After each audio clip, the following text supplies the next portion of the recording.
Well, welcome to World Water Day 2021 at the University of Birmingham. It's 2:02, so let's make a start. What does water mean to you?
Well, good morning, good afternoon, or good evening, wherever you are. I'm David Hanna, and I'd like to welcome you to World Water Day 2021 at the University of Birmingham, and this is our third annual event. It's held on the auspices of the UNESCO Chair in Water Science, our uni-twin from UNESCO in Ecohydrological Interfaces, and the University's Institute for Global Innovation. So you may be aware, World Water Day is a UN observance that's been held on the 22nd of March since 1993, and it celebrates water and raises awareness of freshwater-related issues.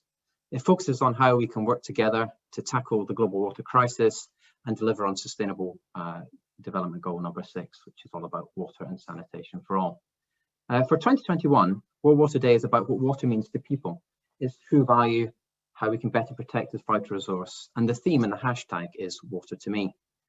Today we want to create a conversation about what water means to people from different perspectives, so academics, practitioners, funders, students, different publics and stakeholders. And we're going to do this through a diverse group of speakers and panelists. And we'll also be engaging the virtual audience too, but more about that in a second. So water means different things to different people in different settings.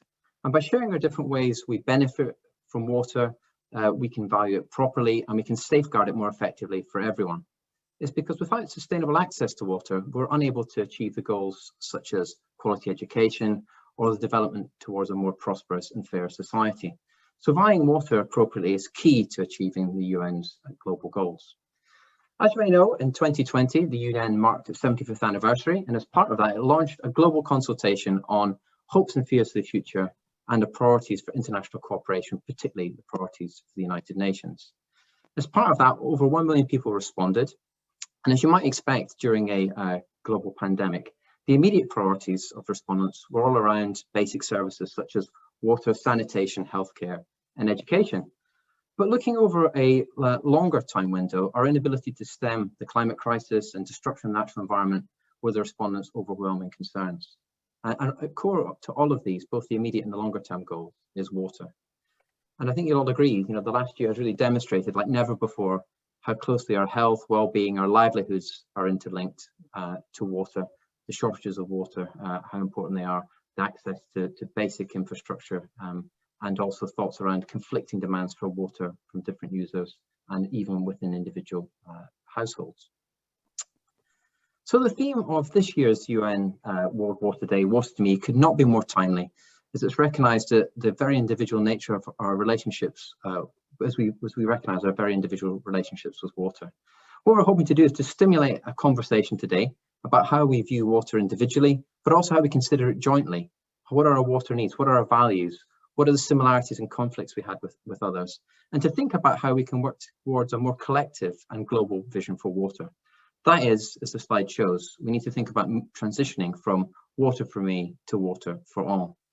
Such a conversation requires an interactive dialogue between individuals, communities, organizations to conceptualize and also to implement innovative solutions to meet individual and collective water demands. And we need to do this within a drastically changing water resource environment. So what we'd like to do today is to take this opportunity as part of this virtual World Water Day Symposium to begin an open and inclusive discussion about how we individually value water, and indeed whether we value water enough. So we'd like to encourage you to submit your views using a Mentimeter poll. You can do this on your laptop or on your phone by scanning the QR code or going to the Mentimeter link and inserting the code that's on the screen now. We'll also drop the code and the link into the chat. What we'd like to do here is to crowdsource our individual water views and help these to help develop a collective understanding of how we may be able to integrate the different perspectives on global water futures for all our benefits. Through this virtual dialogue, we're really hoping that we can advance some collective discussions about moving from water to me to water for all. So to get you thinking about your own relationships with water, for this Big Splash event, we're really delighted to have 3 speakers and 4 panelists who are all going to provide their perspectives on water. And we'll introduce them individually when they give their presentations and when we start the panel. For the speakers, they have 20 minutes each, 50 minutes plus 5 minutes of questions.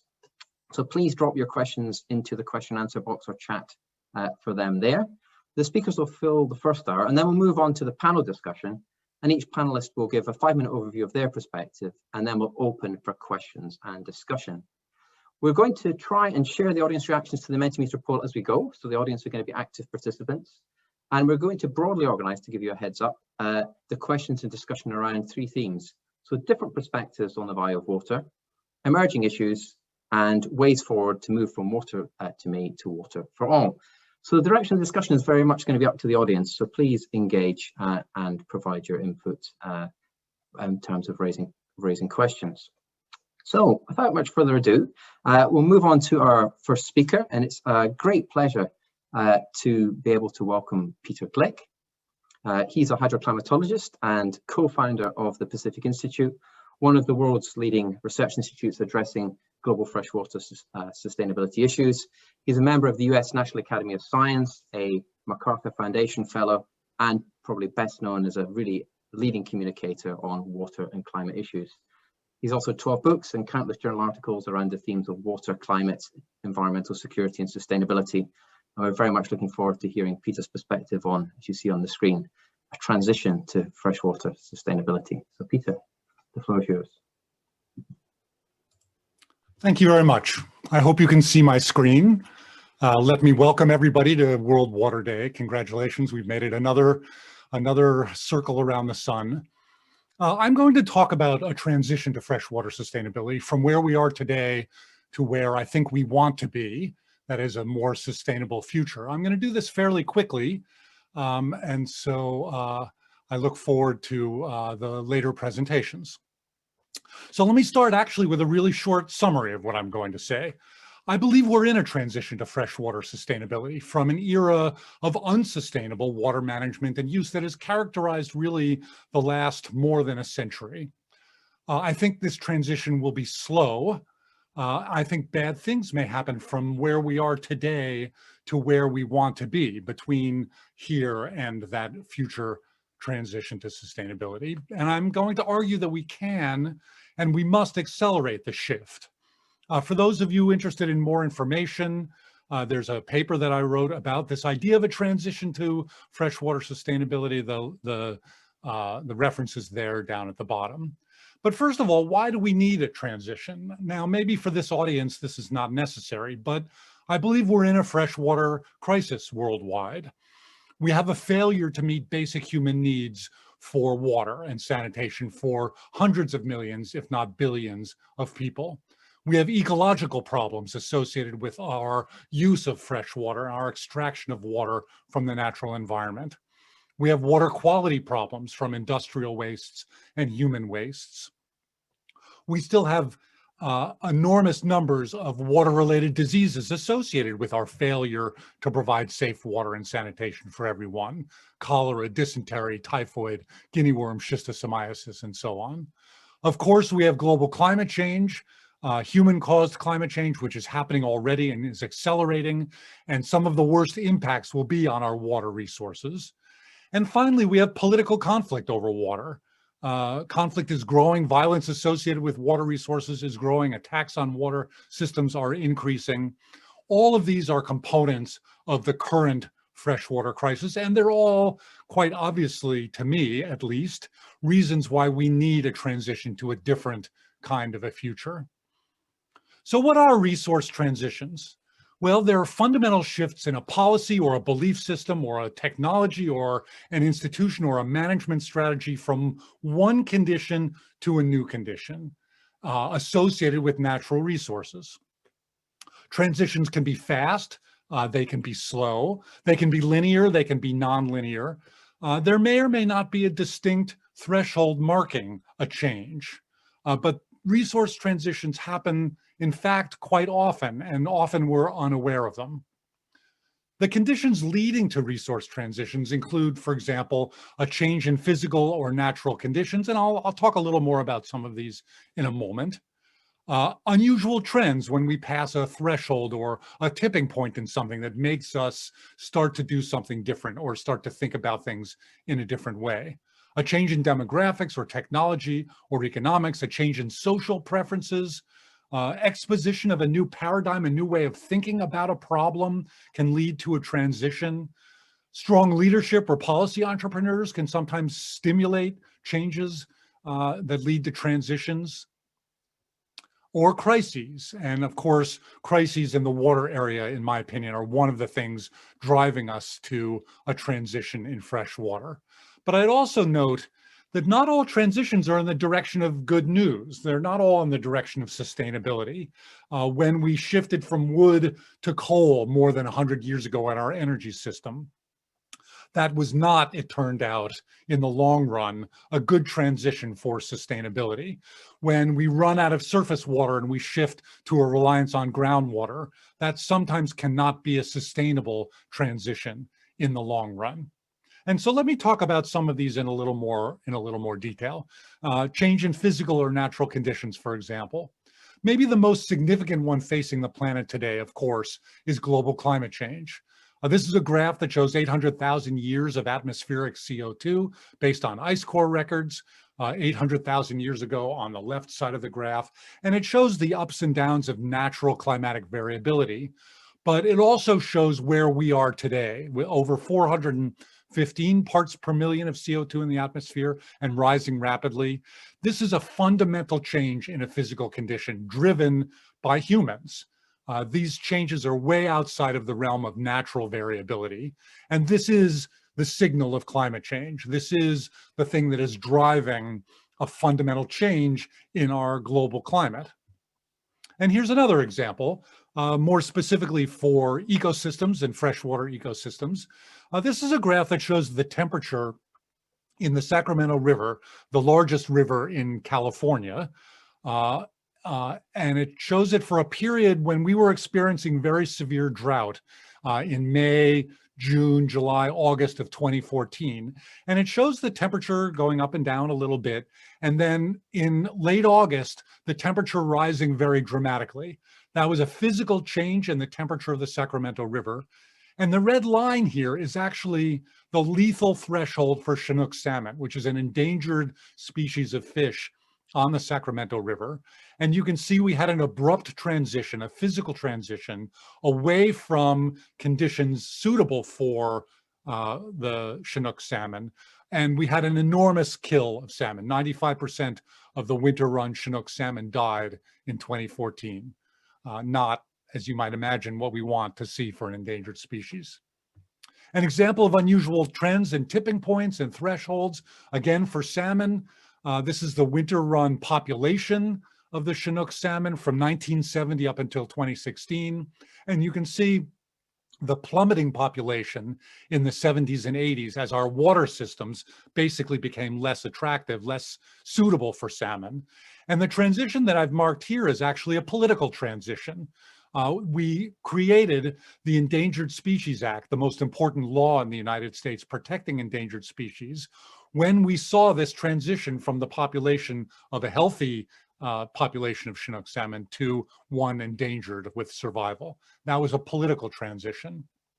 Here's another example of a transition. This is a graph showing the number of water conflicts worldwide from a database that we maintain at the Pacific Institute called the Water Conflict Chronology. If you're interested in conflicts over water, go Google water conflict chronology and you can find it.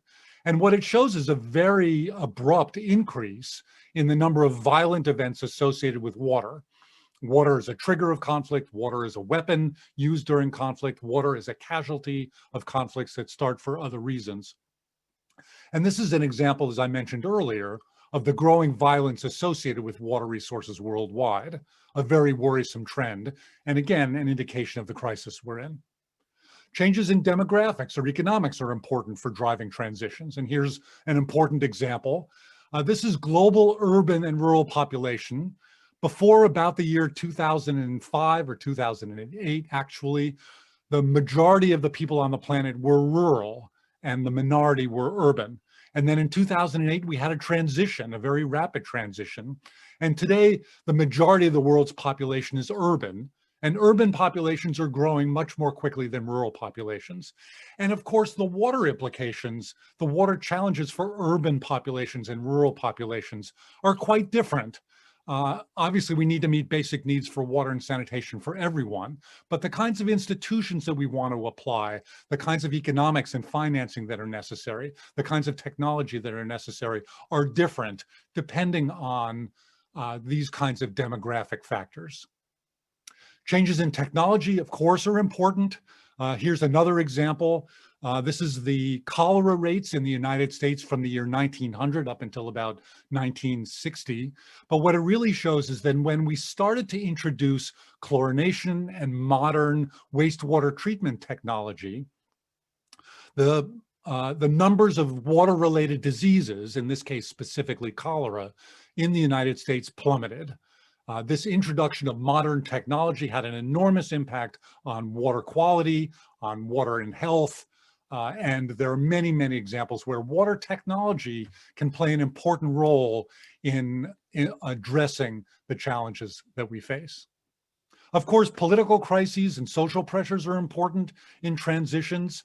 In the United States, we've had a crisis in Flint, Michigan, an urban city where water quality plummeted, where populations were exposed to lead contamination in recent years. It led to an enormous political crisis in Flint, Michigan, and frankly, it led to a growing awareness in the United States of the challenges associated, even in a rich, developed country, with the failure to provide fresh water and adequate sanitation for everyone, especially poor, disadvantaged communities. And the conversation in the United States has shifted to how do we address these inequities, these political inequities.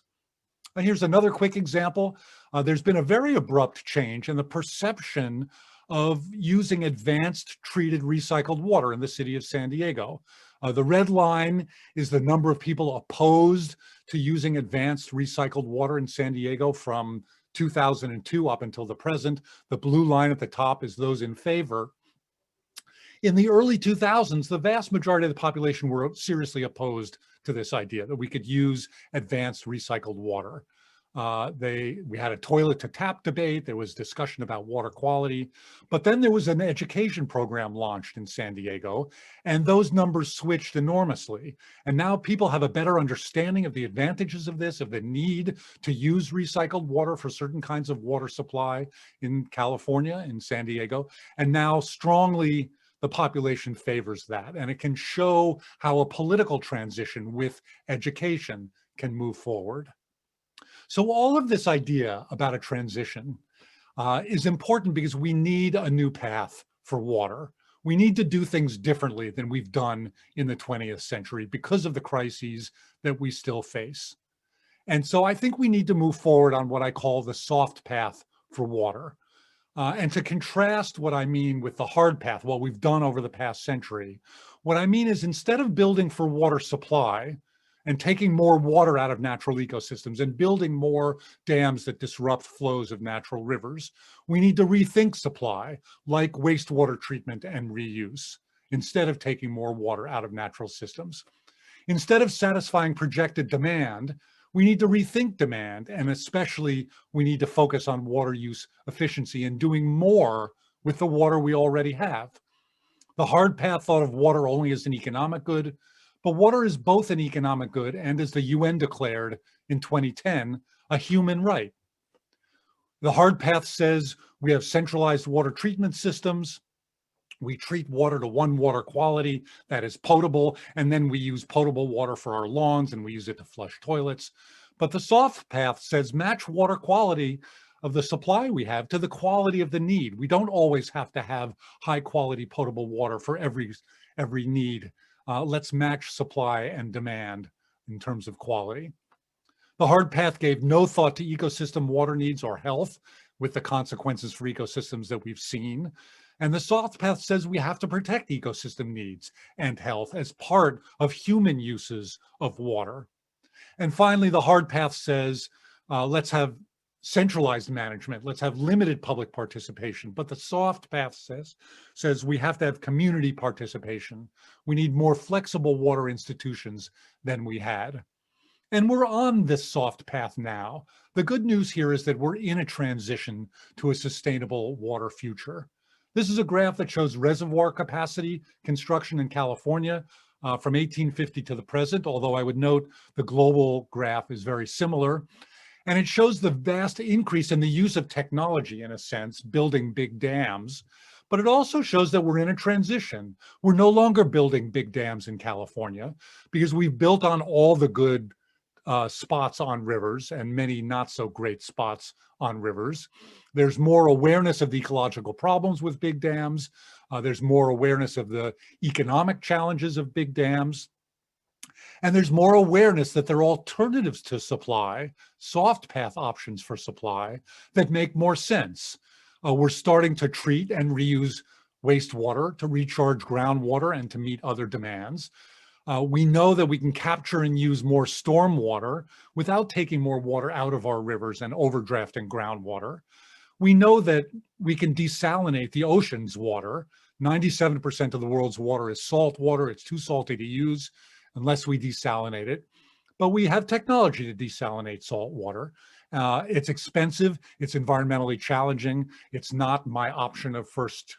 It's a last resort, in my opinion. But it is an option that's available for meeting new sources of supply. We also know that there's enormous potential to do more with the water we're already using. That's this concept of meeting the demands with less and less water, flush our toilets with less water, remove water consumption in lawns and replace them with drought-resistant gardens, grow more food with smart irrigation technology, and use less water to meet world food demands. And we're already moving in the right direction. And finally, as an example of the transition, the fact that I would argue we're already in this transition, this is a graph, it's one of my favorite graphs. It shows total US gross domestic product, the red line, the economy of the United States, and total US water withdrawals for everything, for irrigation, power plant cooling, our domestic uses, our industrial uses, from 1900 until about 2015. And for the first part, up until about 1980, those two curves rose in lockstep. And that's the assumption we've always made. Larger economy, larger population, more water demand. But in 1980, we started this transition to a new path. And today in the United States, we use less water for everything than we used in 1980. And we use much less water per capita than we used in 1980 because the economy has become more efficient, because we've changed our industrial processes, because we've started to address some of the political, the economic, the social, the technological factors that are moving us toward, slowly, but toward a new future for water. There's much more that we can do. There's much more that we have to do. But I believe this transition is possible, and I believe we're moving forward with it. So in summary, a major transition is needed in the way we think about and manage fresh water to address the many pieces of the crisis around the world that we face. I think such a transition is underway. Many factors influence the need for resource transitions, and many factors are involved in pushing such a transition forward. They affect the speed, the effectiveness of resource transitions, and understanding those different factors can help us accelerate the needed changes or influence the direction of such changes to ensure that the changes are in the direction of sustainability and not in the wrong direction. Thank you very much. Thank you very much, Peter, for a fantastic kickoff talk. I think that really set the scene and the call to rethink a softer path. Thank you very much. So we've got a few minutes for a few questions. We've got one already in the chat, which I will field. It's great to welcome Jan Siebert from Switzerland, who asked the controversial question, I think. Now, how does your work, Peter, increase on the water conflict work of Aaron Wolf at Oregon State?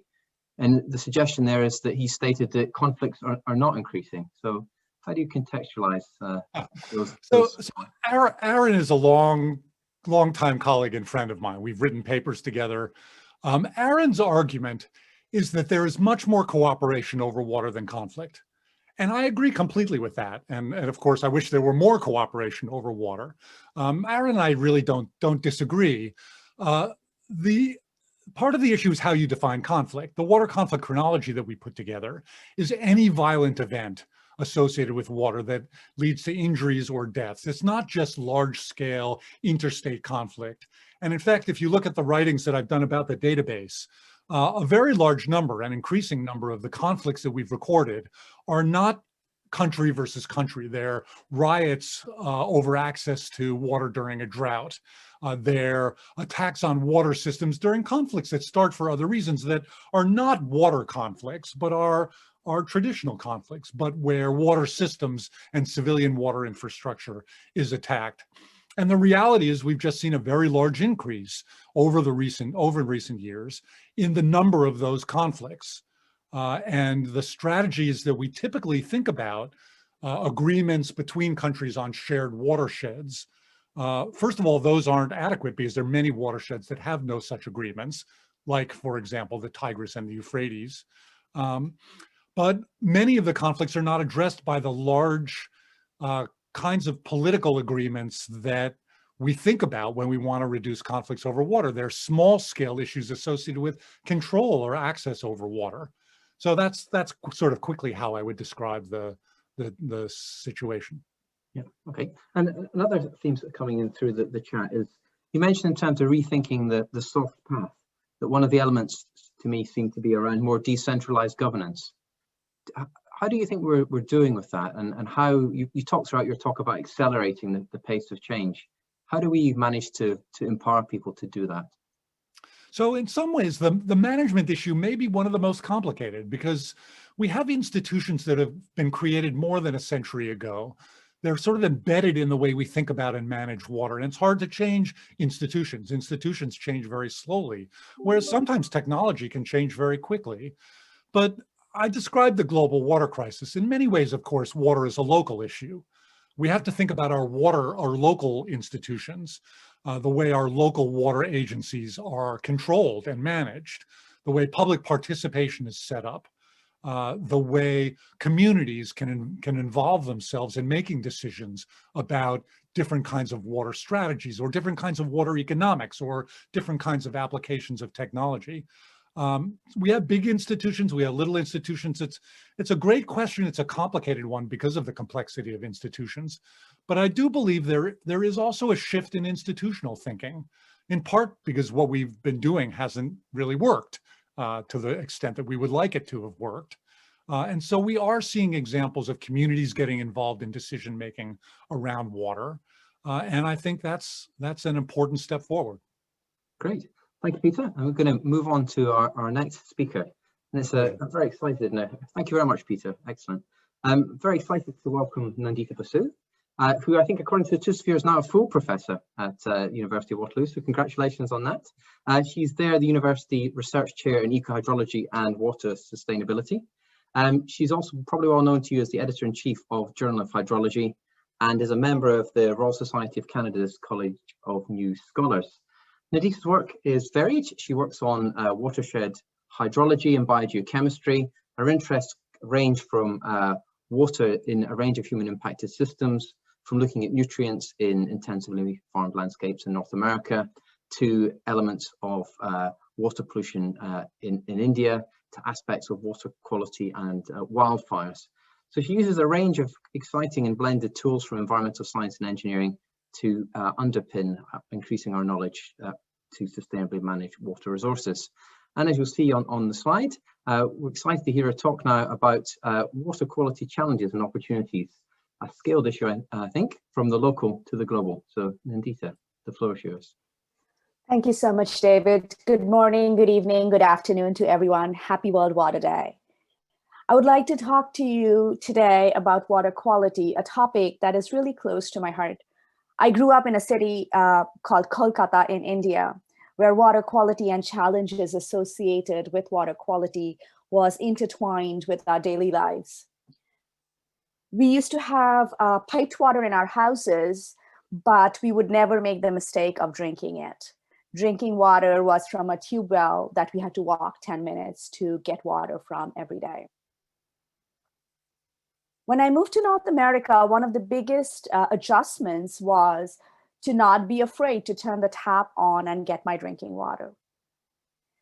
Water quality has been called in this really beautiful book that came out as the invisible water crisis. The reason is, if you think about water quantity challenges, you either have too much water or too little water, and it's very visible and it has received a lot more attention. In contrast, water quality challenges have received relatively less attention. One of the reasons that is because when you think about water quality, it means different things to different people. So for example, to someone, water quality might be pathogens. To someone else, it might be salt. To another person, water quality might be nutrient pollution and algal blooms, and the list goes on. So how do we think about this problem in a holistic way? Of course, we have our Sustainable Development Goals, Goal 6, which is about clean water and sanitation. One of the challenges in thinking about it is that a lot of times there are trade-offs between these goals. For example, if you were trying to address the goal of zero hunger, that would mean you would need to grow more crops, more fertilizers, which negatively impact your water quality. And thus, when we think about Sustainable Development Goals, it is important to think about synergies between the different goals. How can we improve water quality, but at the same time address maybe climate change or another Sustainable Development Goals? And I'll use examples from some of our work to talk through some of these issues. So this is an interesting slide because you've just seen it. Transitions to Freshwater Sustainability, Peter Gleick's article. And I wanted to talk about this tremendous progress we have made in the last century in addressing water quality challenges. Diarrheal death have decreased significantly in North America. But at the same time, 4.5 billion people globally have no toilets at home. Water-related diseases are the leading cause of death in the world, killing 10 to 20,000 people every day. And over 80% of the wastewater is discharged back into our aquatic ecosystems. And if that makes you think that is a developing country problem, that's not correct. In Canada, for example, the First Nation communities, there have been 67 long-term drinking water advisories where they are not allowed to drink their water without boiling. So it is a global problem. Thinking about positive things in the world of water quality, some of you might recognize this image. This is the Cuyahoga River in Ohio, US, that used to burn every few years from industrial contamination. Finally, the fire in 1969 triggered the passing of the Clean Water Act, and regulations were imposed to various industries in terms of their pollutant discharge levels. And that's how the Cuyahoga River looks now. This is an example of a success story. We move across the world again. This is the Bellandur Lake in Bangalore, India. This is rapidly one of the most fastest growing cities in India. And every year during the monsoon rains, they bring in huge amounts of nutrients from sewage waste into this lake. And what you see is toxic foam that rises from the lakes every year and impacts everybody who's driving around or around it. If that makes you think again that this is a developing country problem, take a look at this map. This is a global water quality risk map that was again created by authors in this book. And what you see is the darker red areas, which is a lot of the developed world that are under high water risk. The kinds of risks, of course, is different depending on where you are. In the developed world, a big risk is nutrient pollutions and algal blooms, whereas in the developed world, it's more about industrial pollutants and point source pollution.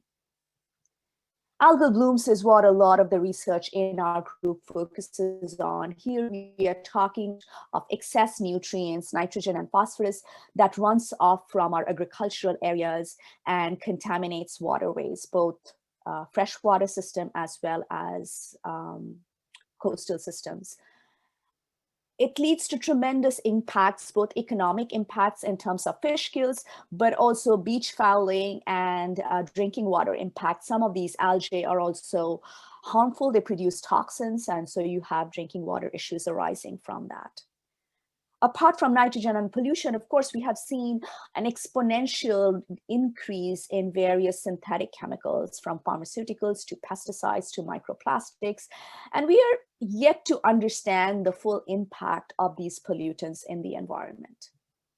So what do we do about it? A lot of the research in our group has focused traditionally on diagnosing and modeling water quality problems. In the recent past, we've got more and more in this world of solutionscapes, water quality solutions that address multiple sustainable development goals. And while there are definitely technological solutions, what I would like to argue over here is something similar to what Peter Gleick was talking about in terms of large-scale transitions.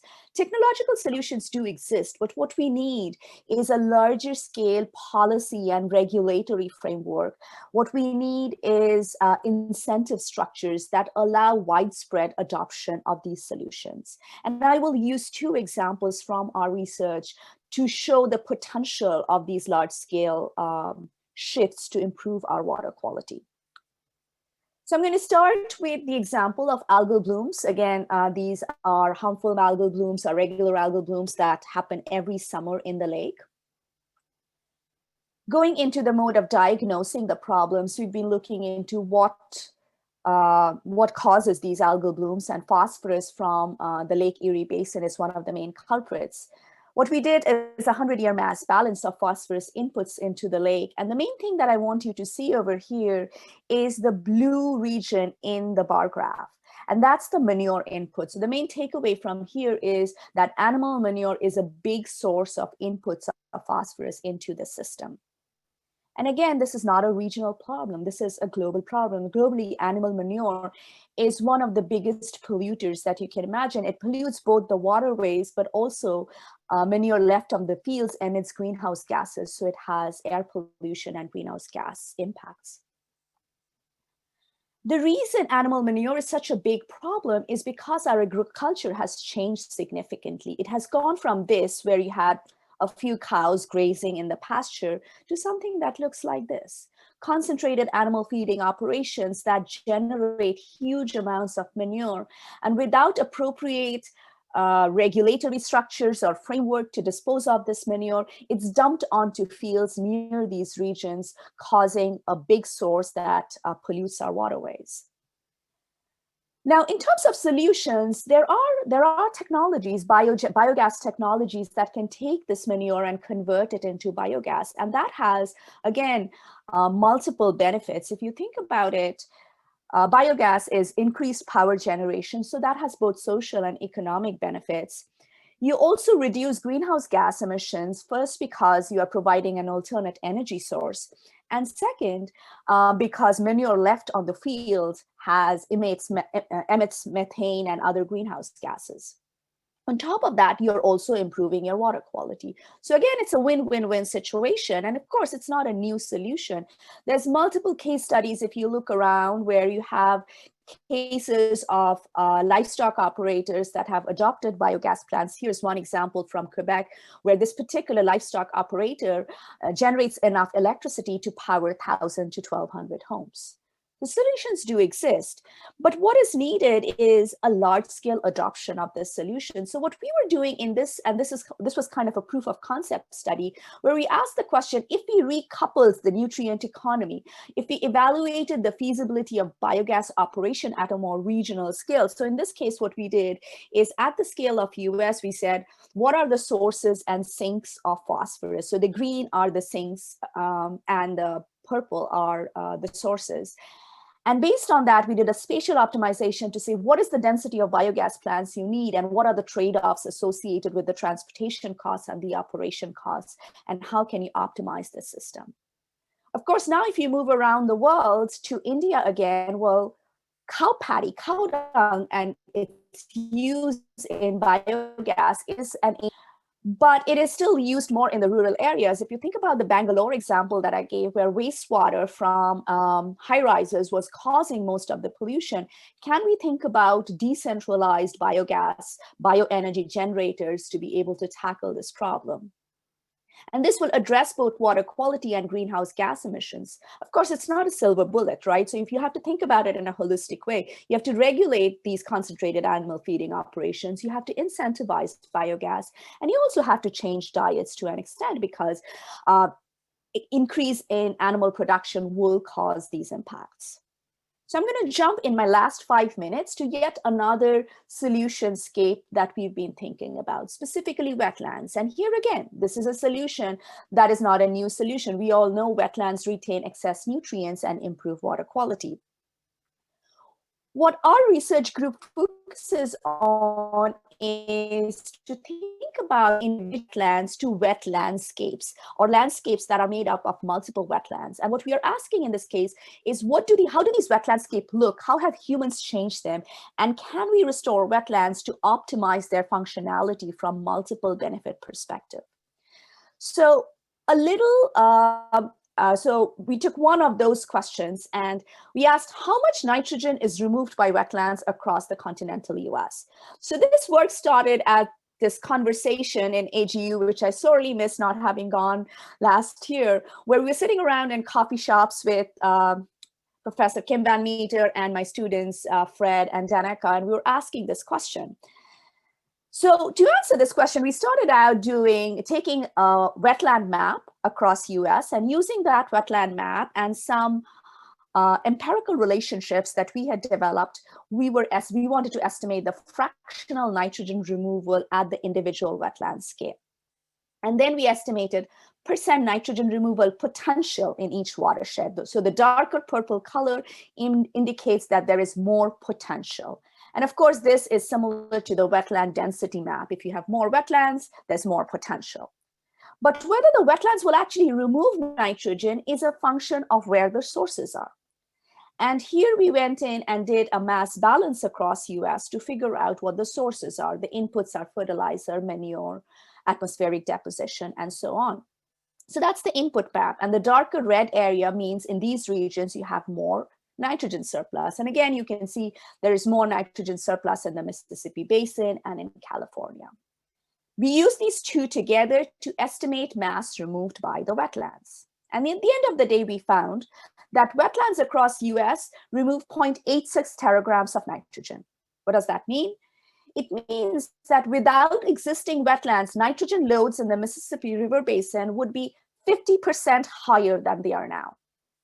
And that's important because while we are investing billions of dollars trying to address the Gulf of Mexico hypoxia problem, we are at the same time losing protection for the small wetlands that actually help in the situation we have today. So that's important to remember.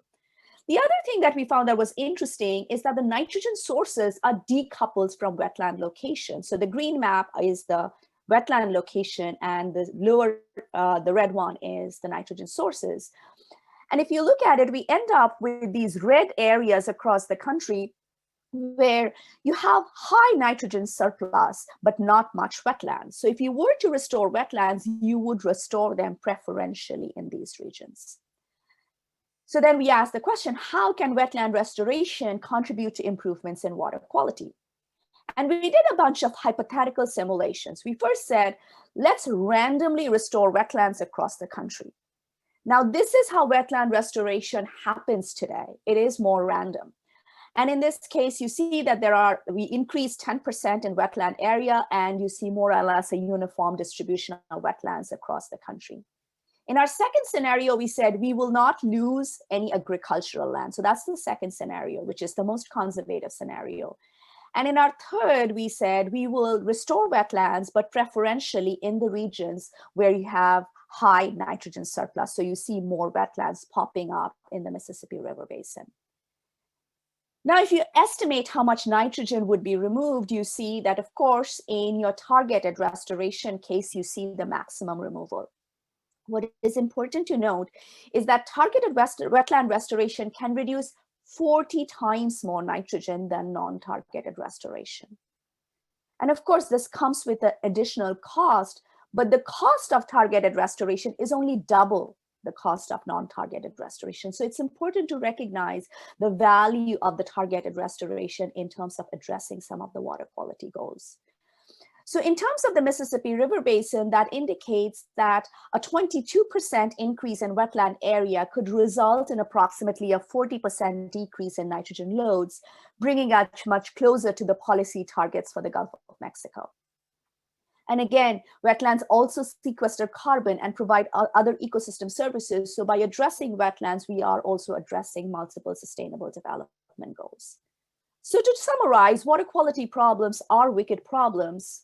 Technological solutions exist. What we need is a larger scale change in the regulatory and policy framework, incentive structures that will facilitate widespread adoption. And we need to think about water quality solutionscapes that address multiple sustainable development. And last but not the least, there is no silver bullet solution. We need to think about these solution portfolios to effectively address these challenges. Thank you for your time. Perfect timing. Thank you, Nandita, for an outstanding talk. I really, really enjoyed the perspective you gave on solutionscapes there. And it's always fantastic to see hydrology water quality research being published in Nature, which follows on to the question that I'll pick up from the chat. So it's very clear from the work that you've done there how targeted approaches based on process understanding can help us. But the question in the chat was about, this is a wicked problem, and problems are often wicked because of a lack of data. I wondered if you could comment, was picked up in the chat, I think from a colleague from India, around the grey areas on the map. Is that lack of data, lack of understanding? And what do you think that the data needs and hopes are for water quality? Good question, David. I think data needs in terms of water quality are still tremendous. We're still lacking in data. But one of the things that I like to say, we cannot afford to sit and wait for data. We have to work. There is also a huge amount of data that exists. So in this case, the analysis that we did was based on a meta-analysis of wetland nitrogen removal rates across the world. So we use that, and we use that to predict what it will be. And current work is focusing on using actual other wetland data within specific basin to improve these layers. The gray areas were in US, if I'm understanding it correctly, in terms when I was presenting the maps, a lot of those gray areas are regions where you cannot input a wetland because they might be deserts or mountains. So we excluded those areas. In this estimate, we estimated all the data that we use. So there's not data gaps per se in that map. Okay, so there's a number of questions flowing in, but I'll pick up one that maybe covers a couple of those that have been posted. So the last point there is about having no silver bullet solution.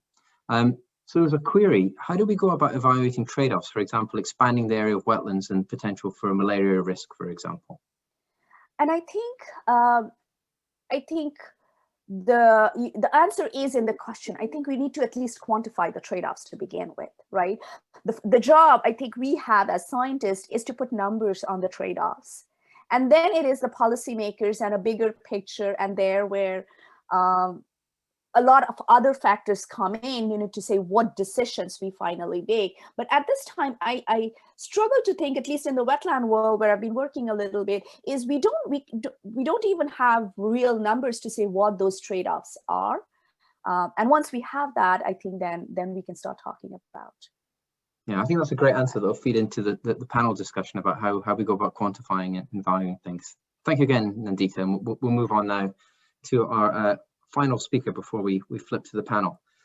So it's a pleasure to welcome Fraser Sugden, who's a human geography colleague at the University of Birmingham.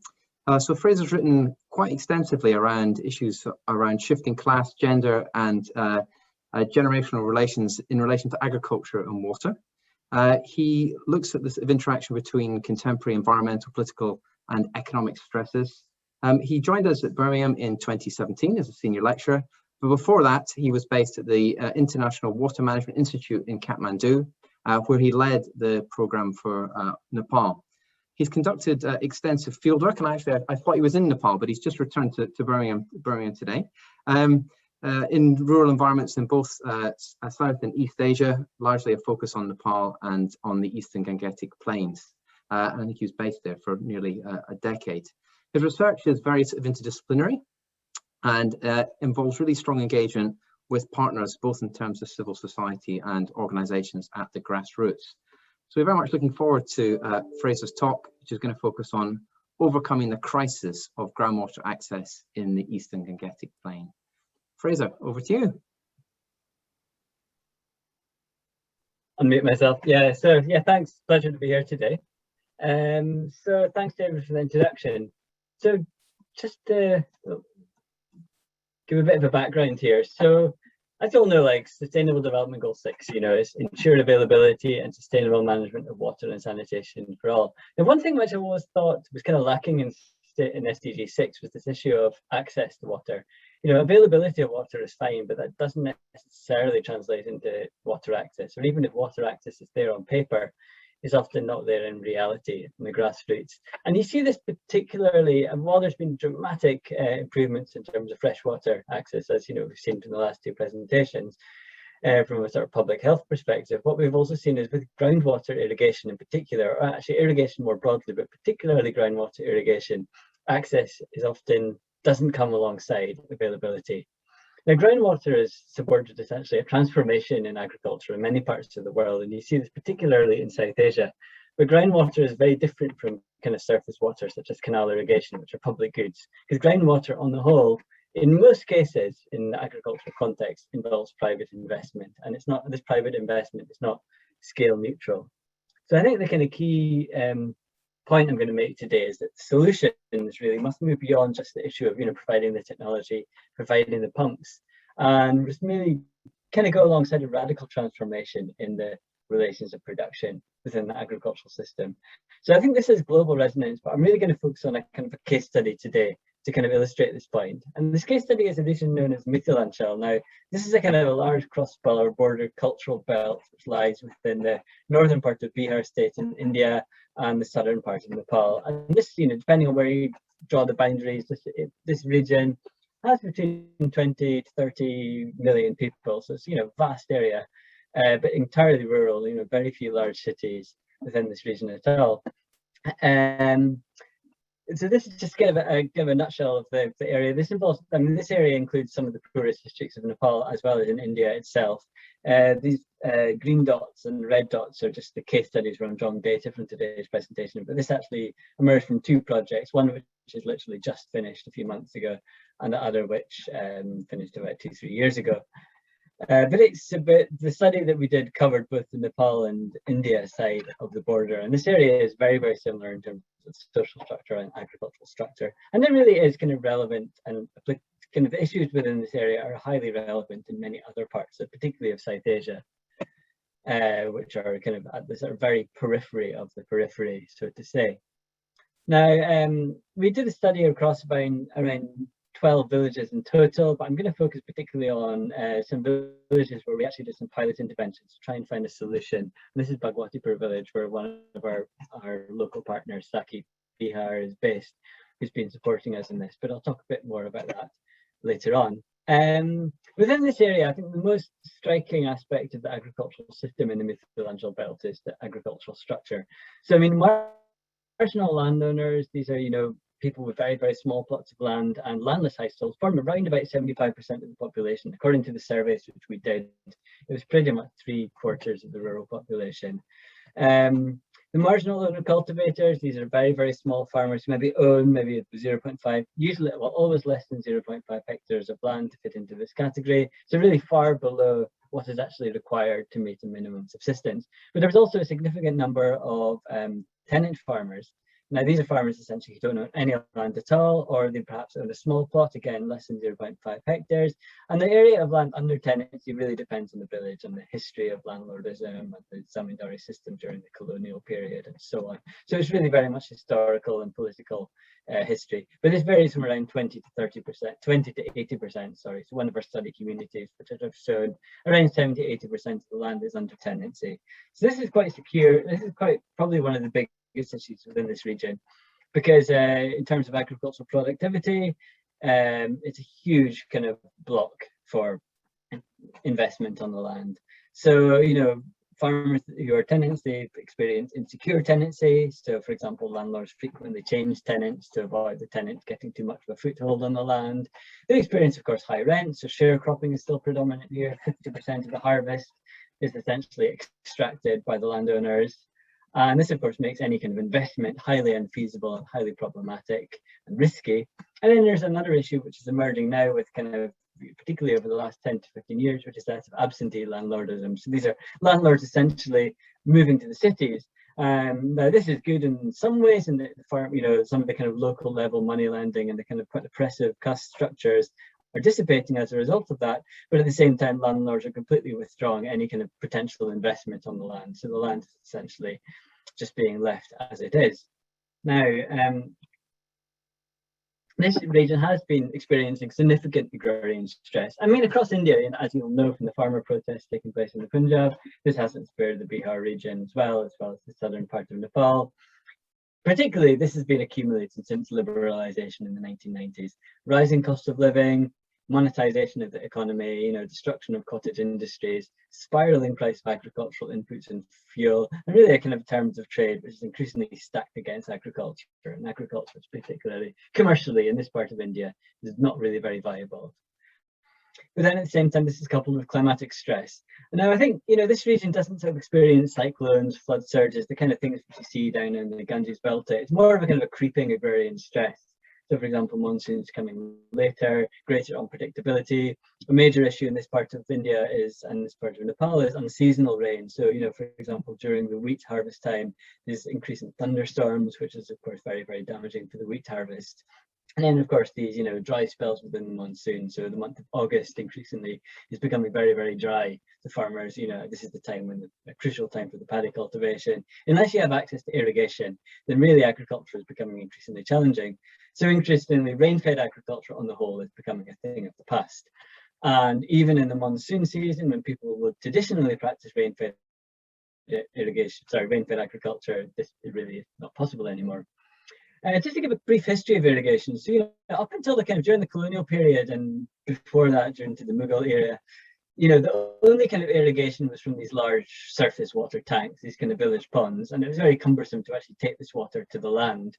So it really was very much a single cropped agricultural system, but the population density was also lower during this time. So, you know, so it was able to meet the minimum subsistence needs, although it was a highly exploitative agrarian structure. Of course, after independence, there was heavy investment in these large-scale surface water irrigation schemes. But in increasing years, you know, the maintenance of these schemes is becoming challenging. Siltation and management, you know, top-down centralized water bureaucracies is making the management of surface water schemes less popular. It's also becoming, it's not really on the priority of government to invest in these schemes anymore. So it really is kind of groundwater, which is really driving the agricultural and irrigation strategy within this region. And, you know, since the 80s and 90s in Nepal and in Bihar state, it's very much been focused on groundwater promotion. However, if you look at places like northwest Bangladesh, you know, you see this, like shown in this picture here, it actually led to a kind of transformation in cropping intensity over the last few decades. You know, so you're pretty much talking about 300% cropping intensity, full 2 harvests of rice. This is taken in the month of April in northwest Bangladesh. So you can see really groundwater has facilitated the transformation in agriculture. The downside to that is over extraction and the associated issues to do with, you know, arsenic and so on. However, you see a very different situation when you cross over the border into India, particularly when moving up towards Bihar state in the central Gangetic plains. So this is the monsoon season in our study site in North Bihar. You know, most of the land is under paddy cultivation. This is the early monsoon. moving into winter, you have some land fallow, but but it's on the whole, it's around 40–50% of the land only is under cultivation. And again, this comes down to irrigation costs. And of course, when you go into the pre-monsoon season, which is into kind of May, June time, the land is almost entirely fallow. Maybe have a few plots of mustard and things, but on the whole, it's basically fallow land. Around 5% only of the land is cultivated. Now, in the kind of Swedish study we did in Nepal, some colleagues of mine did, we found that cropping intensity in varied between 159% to 114%. However, my colleagues at IMI at that time, they did a study on the potential cropping intensity, looking at the groundwater reserves, and they said there was easily potential for 300% cropping intensity. That means fully cultivated land during the monsoon, winter, and pre-monsoon period, and that's after accounting for withdrawals and the current rate of water recharge. So at present, there isn't really a crisis of over-extraction in this kind of Central Eastern Gangetic Plains period.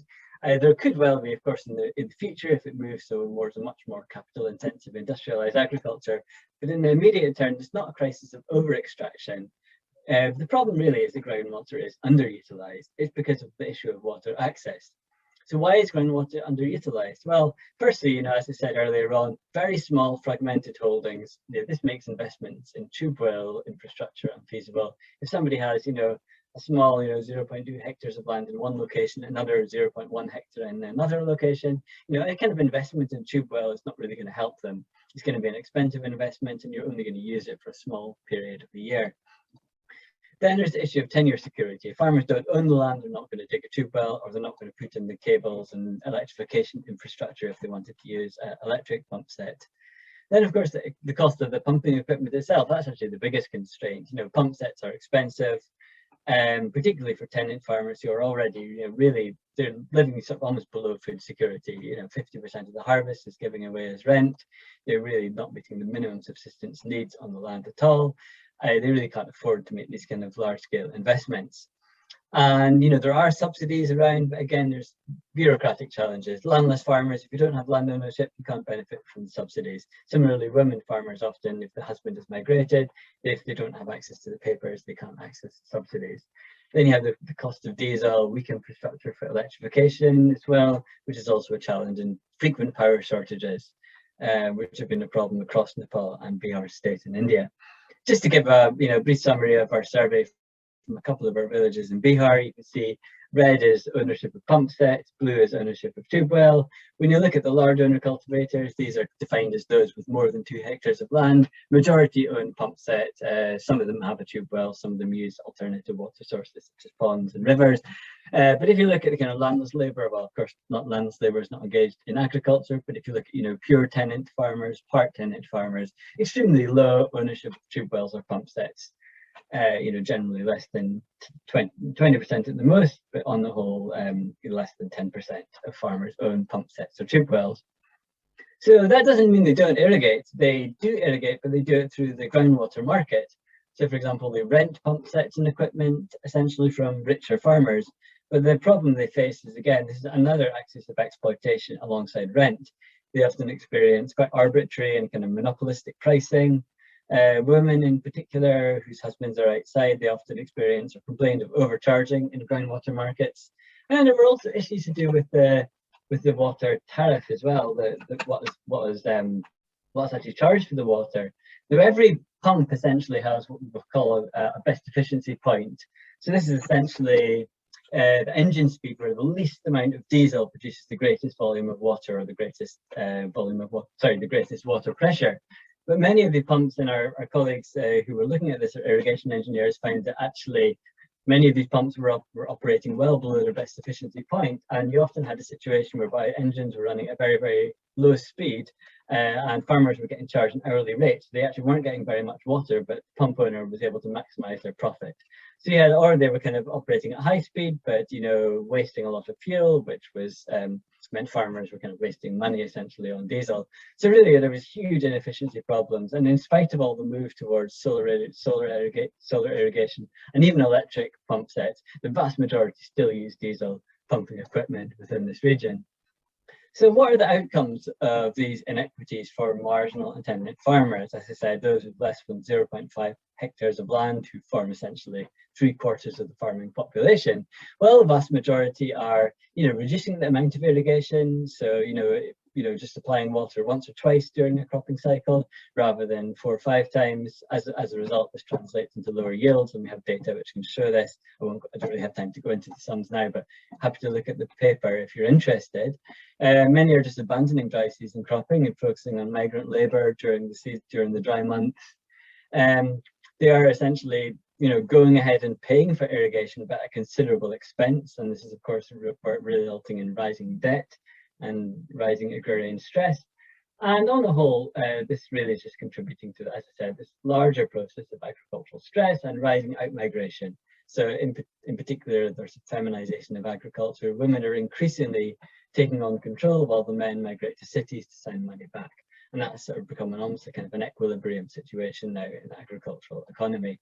And that has other implications for women's well-being and workload on the farm as well. So we sought to kind of pilot a radical rethink of how we achieve water security in a kind of highly inequitable social system.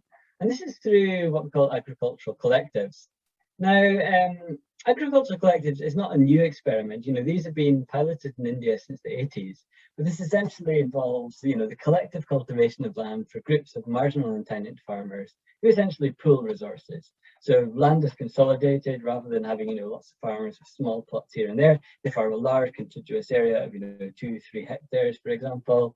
They share labour, share costs, share profits, joint ownership and management of equipment, such as, including irrigation equipment. And while this has been taking place for a while in India, there's not really been much research which has looked at it in greater detail about the different models of collectivization, and in particular, how collectives facilitate irrigation access. So my colleague, Bina Agarwal, who at University of Manchester, who's been studying agricultural collectives for about a decade now, she did a study on these collective farms in South India and found, significant increases in productivity for certain key crops in Kerala and Telangana states. And these were mostly women-run, small-scale collective farms.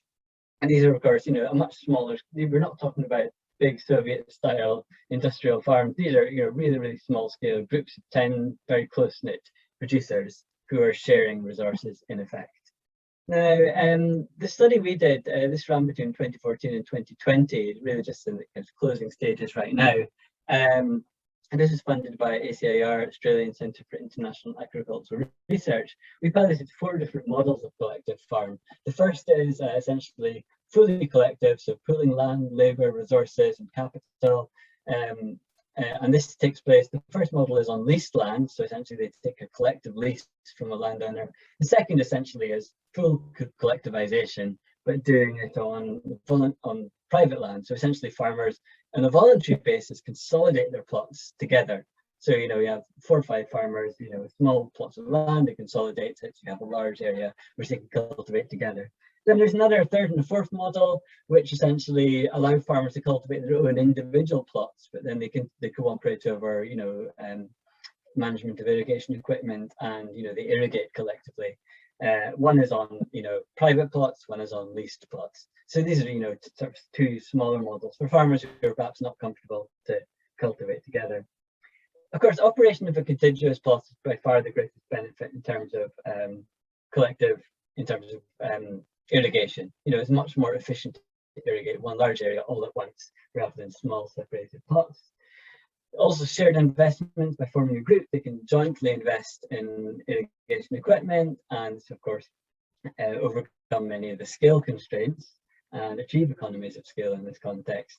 They also avoid this problem of overcharging in groundwater markets if they have access to their own equipment. We also trained up many of these farmers in pump use maintenance as well to kind of achieve this kind of best efficiency point in the pumps. And with that, you have kind of knowledge pooling. So, one person takes the training and then everyone else in the group benefits because they're cultivating as a group.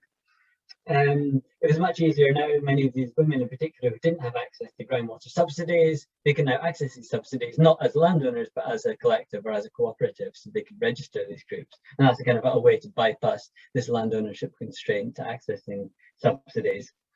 Fallow land was brought under cultivation, so land which had been kind of abandoned by landlords was brought under cultivation through this process of collectivization, and also relations were able to be improved, and to the benefit of farmers. So farmers were increasingly bargaining with landlords. In one of the villages, farmers had to provide a labour rent. That meant, they had to provide 2-3 days of unpaid labour a month to the landlord as part of the rental deal. Farmers started refusing to do that after they joined the group farm because they had this kind of collective mobilization. So there was a kind of an undermining of the kind of feudal agrarian relations.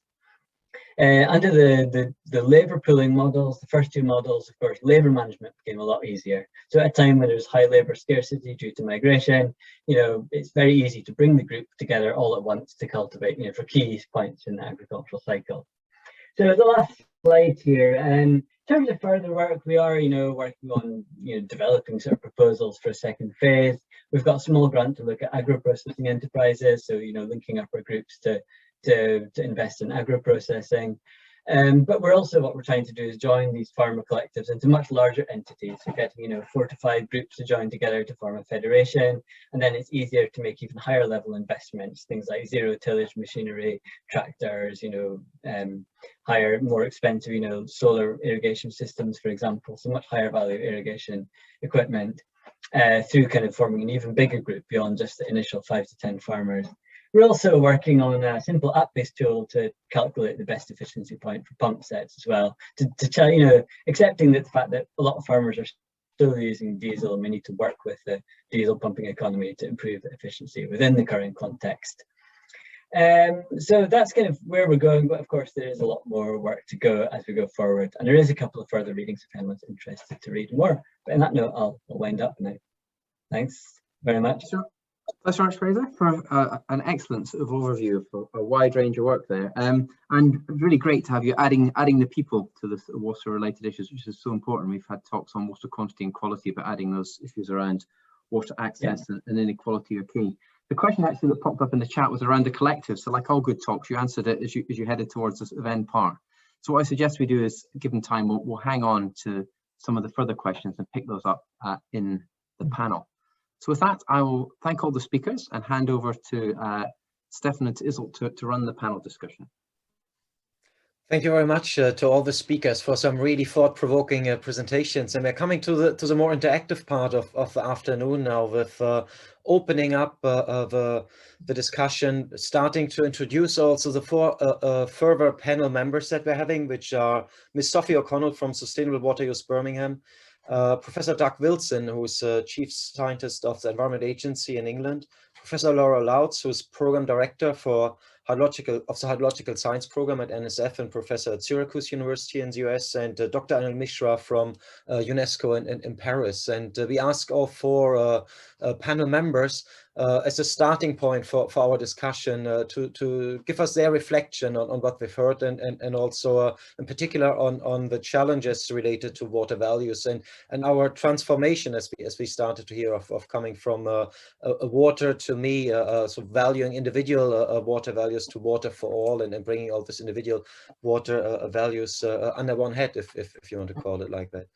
And Sophie, if we could start with you. Sophie is a homegrown Birmingham water interested young professional. She graduated from the University of Birmingham with an MSc in Environmental Development and Politics, and is part of a really interesting and encouraging grassroots initiative, I would call it, which is called Sustainable Water Use Birmingham, which is a social action campaign that is run by young environmental leaders and is striving to spread awareness of how important water sustainability issues are. And Sophie, if you could start with your perspectives, that would be fantastic. Thank you. Yeah, thank you, Stefan. Hi everyone, I'm Sophie, and I'm kind of the lead researcher for Sustainable Water Use Birmingham. So I'm one of 6 team members at Sustainable Water Use Birmingham. And our campaign was born out of an Uprising Environmental Leadership Programme. So we took part in this programme, the 6 of us, and decided to run a campaign based on water in the local area. So that's where we've kind of come from. Yeah, our campaign actually launched on World Water Day last year, so it's our first anniversary. So we're officially 1 year old, which is very exciting to be here today. And yes, so we're 6 female young professionals from the Birmingham area, and we're kind of running this campaign in our spare time. So we're either full-time education or in our own kind of careers. So in terms of sustainable water use Birmingham, we kind of envisage a world where everyone uses water in a sustainable way, so that everyone has access to water. But we mainly focus on a local scale, so in Birmingham, in the West Midlands in the UK. And we do that by encouraging local businesses from small, medium and large to use our e-toolkit to help them to lower their water consumption and waste. And also through our social media campaign, we provide a range of resources to raise awareness of various aspects of the local and global water crisis, as well as direct and indirect water use and waste. So we explore loads of different areas and try to provide tap tips to help the public to save water and work them into their daily lives. And we've also got a podcast coming soon where we'll be able to kind of dive into these subtopics a bit deeper. And yeah, our overall aim is to kind of drive behavioural change amongst Britons with how they kind of see and use water. And we feel that the issue of water is often kind of overlooked and not really discussed in the public discourse around climate change, when actually it's so central to our lives, and tends to be overshadowed by things like plastic pollution or air pollution. So yeah, obviously water is fundamental to our lives and human survival and well-being, and that's been evidenced in this last year more than any I have remembered, through, you know, the basics of hand washing and how important sanitation facilities are to prevent the spread of coronavirus. And we kind of focus a lot on the kind of disconnect between the UK public's excessive use and waste of water and actually the shortage in the area. So in the UK, we're very lucky that most people have ample access to clean water supplies. But obviously, as discussed earlier, it's not the case in all of the world, particularly those in urban areas and those falling below the poverty line or living in informal settlements, which are usually built on kind of floodplains in cities. That's a key issue and leads to waterborne diseases such as cholera and typhoid. And of course, with our freshwater availability being very limited to just 3% of the Earth's water, I think there's kind of a big disconnect there where people think we're an Earth full of water, but actually the amount that we can access is really minimal, and that kind of goes for everywhere depending on which region you're in. And you know, we've got water locked in ice caps and becoming increasingly polluted, so this is a really pressing issue. And yeah, so kind of back to the UK, I think because our water here is relatively low priced, it's taken for granted a lot and used at an unsustainable rate, really. We don't necessarily connect kind of social issues with the issue of leaving the tap on whilst you're brushing your teeth, but using, you know, on average 150 litres of water per day per person is just a crazy amount and so wasteful. And kind of a key thing that we discuss in our work is the Great British Rain Paradox. So that kind of explains this disconnect with the British public and our access to water. Although, you know, we're famous for being a very wet, damp, rainy country, and we do suffer from a lot of flooding in the winter months in the north and western area of the UK. We actually face a lot of water shortages kind of throughout the region, but particularly in the southeast of England, where there's a large population density and slightly warmer climate. And obviously, you know, this is coming from our rivers and chalk streams drying up, which has a knock-on effect on our biodiversity and species decline and extinction. And of course, wetlands being so key to absorbing carbon in the atmosphere. So we really see that there needs to be a holistic approach to resolving these issues, and that comes from kind of changes in industry with how businesses use water, as well as the public's habits and their consumption of water. But we also really need strong government and political action to lead the way on this, to implement regulation to help businesses and the public to reduce their water waste. So I'll be really interested to hear kind of what the other panelists have to say surrounding kind of utilities and how water suppliers are working to help the public to do that. I know that you can order free equipment from Severn Trent to save water in your home, but ultimately there needs to be more, because in the coming decades we're really going to be facing a lot of water shortages. So yeah, that's Sustainable Water Use Birmingham, and thank you for listening. We'll share our kind of links to our website and things if anyone wants to follow our campaign. Yeah, but back to you, Stefan. Thank you. Fantastic. Thanks a lot, Sophie. That was really great. And as we see, there are questions coming through already, which is great. Please to all people in the audience, as you so fantastically did in during the talks, use the Q&A. Keep using the Q&A window for posting your questions. We're going to them, and thanks also for the previous speakers who were already fantastic. I saw Nandita typing away with answering questions already during the talks. If you could come to your perspective, Doug. Professor Doug Wilson is Chief Scientist of the Environment Agency for England, I already mentioned, and he's leading the Evidence Directorate of the EA, and in that role he's covering research, innovation and environmental monitoring, evaluating of interventions, and interventions in particular for assessing the state of the environment. And Doug is the business lead of SAGE, which is a scientific advisory group in emergencies, and in that function has been for several months in the last year being seconded out to the government's response to the pandemic. And everyone who's in the call from the UK will know about the daily SAGE updates and advice that is given, maybe not always taken, but at least given to the government. So we're very keen to hear your perspective here as well. Thanks for being with us today. Great, thank you, Stefan, and hello everyone. Thanks for inviting me today. I guess the question that was posed was, what does water mean to me? And I think water is really a really great indicator of how people see and value their environment. And if anything, we talk about water being a precious resource, but if someone came from another planet and looked at how we treat water, I think they would really question that. And we've had some great examples of that today. So I suppose just looking across the number of people on this call today, if you take the UK average water consumption, between us will have used around about 20 tons of water, just like that, just on this group of people. Have we really thought about where it came from? Have we thought about where it's going to go as well? And I think there's something around how we connect with the water environment and really start to understand that is just ever so important. And it really highlights what Sophie just talked about now.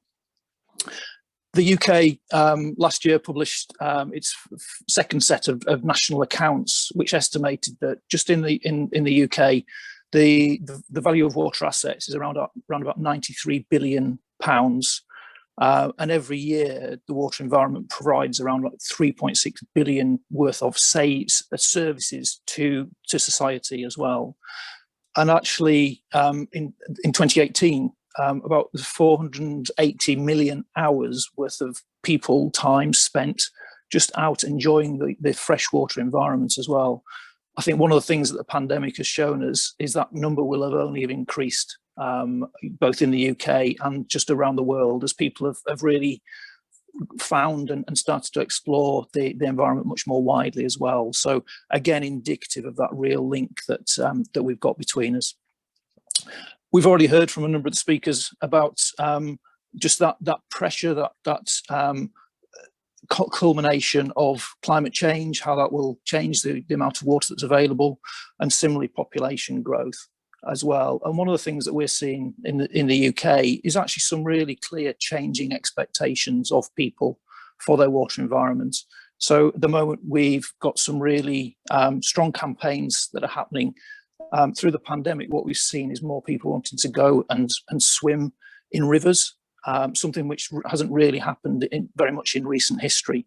And that's really changing and challenging us as regulators around what do we do there as well. And then the other point around that is actually, as we think and we move to reducing our carbon footprint, as we move towards net zero as well, given how heavy and incompressible water is, I think one of the really big challenges that will face us as society overall is how do we really rethink how we use water. At the moment, very much a lot of the plans are predicated on being able to pump water from areas of where there's maybe more available to where there's shortages as well. That's all very, very carbon intensive, and actually how quickly we move towards that, I think, is going to be one of the real big step changes in thinking that's needed as well.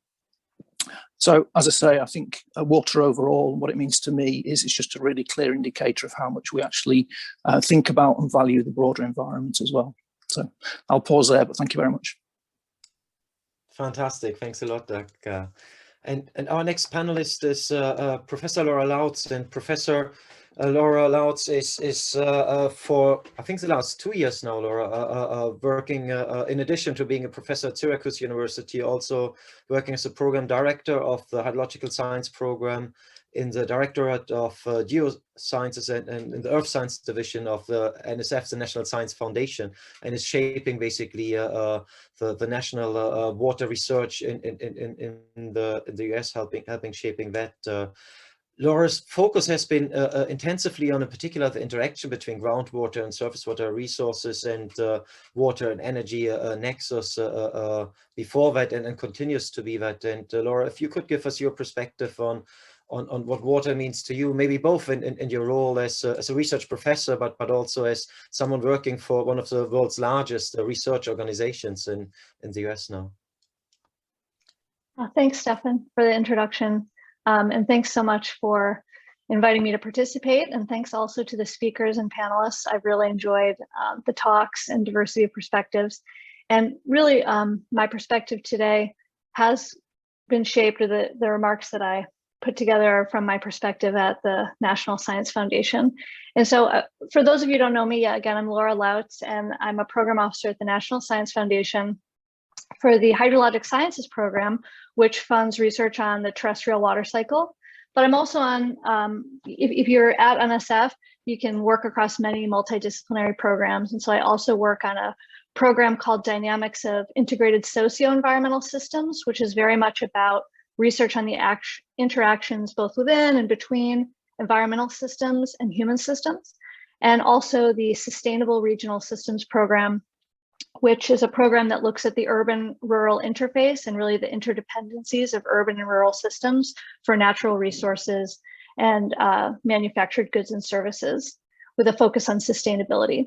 So I guess a little bit about the National Science Foundation, since this panel and set of speakers and audience certainly goes beyond the US. The National Science Foundation is a US agency, and we are really a community-driven foundation that funds basic research. And that basic research is across the physical sciences, engineering, social sciences, science education, including the programs that I mentioned. And in this way, I say we're a community-driven research organization.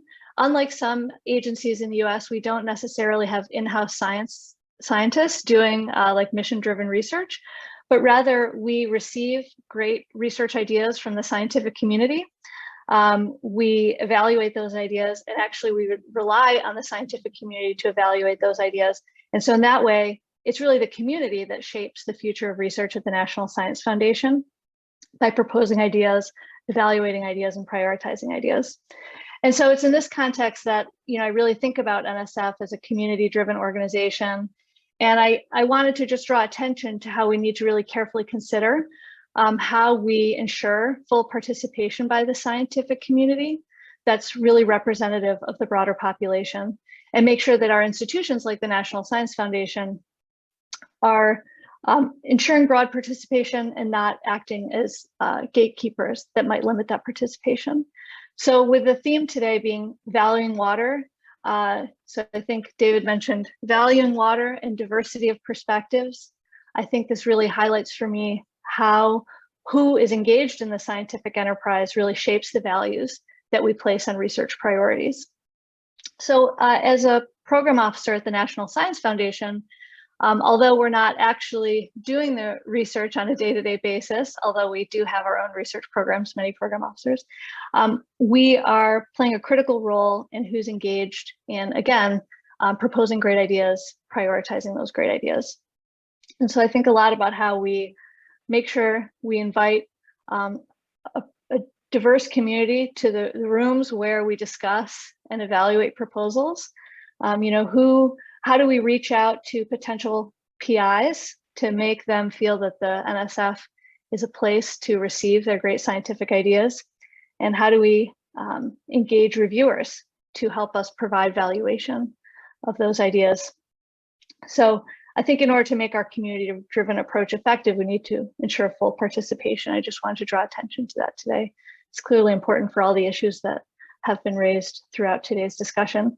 So in that context, I also think we can look to recent events, current events, which many have been highlighted already. I feel some of my remarks are redundant, so I'll be brief. There's a lot of events in the mainstream media that really highlight some of the major challenges we face related to water. In the US, I think examples are abundant, but range from the impact of Hurricane Maria in Puerto Rico in 2017 to the Flint water crisis, which was mentioned earlier. And these raise questions of how we ensure abundant clean water for people and communities around the world. Nandita mentioned the invisible threat that is water quality, and that we've made significant progress, but significant challenges still remain. And I certainly concur. How we ensure communities are resilient to natural hazards such as drought, flooding, wildfires, hurricanes, and how we do all this when we're faced with a global crisis that is climate change. And so Peter mentioned, the increasing CO2 and temperatures as a primary physical change that's driving transitions to sustainability, and it really adds complexity to how we address clean water and resiliency. All this, of course, is further exacerbated by how the hydrologic system has essentially been replumbed by urbanization and land use change. So Peter highlighted the shift of global populations from rural to urban, and I mentioned a program earlier that I'm working on that's really at the interdependencies of these rural and urban systems.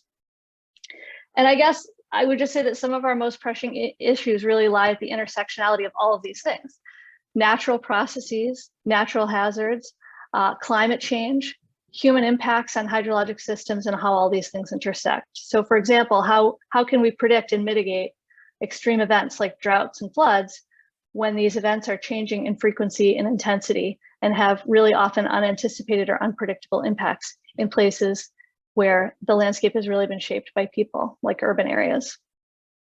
So if we're really going to address these things, some things I think a lot about are how we translate knowledge across scales.